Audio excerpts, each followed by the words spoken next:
Hello काय so आजचा दिवस तर खूप हेक्टिक होणार आहे कारण की भर पावसात आम्हाला आज कल्याण कोर्टात भिवंडी कोर्टात आणि कॉलेजला पण जायचं होतं.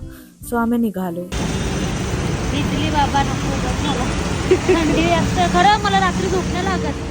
त्यानंतर कसं बिसं पावसात भिजत कॉलेजच्या इथे पोचलो. मग नाश्ता कॉफी वगैरे केला आणि मग फायनली कॉलेजला पोचलो. तिकडे सगळं डॉक्युमेंटेशन वगैरे केलं आणि अर्जंट झेरॉक्स मागत होते तर ब्लिंकिट केले.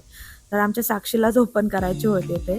त्याच्यानंतर सगळं काम झालं आणि आम्ही निघलो मग भिवंडी कोर्टात. तर त्याच्या आधी सगळ्यांना भूक लागलेली तर मस्त आम्ही चिकन सलाड अँड बर्गर वगैरे सगळं ऑर्डर केलं. त्याच्यानंतर नोटरीचं काम होतं ते करून घेतलं आणि मग पाऊस तर इतका वाढलेला, सगळीकडे पाणी भरलेलं. आम्ही कसाबिसा भिजत गेलो आणि मग आम्ही घेतला टी ब्रेक.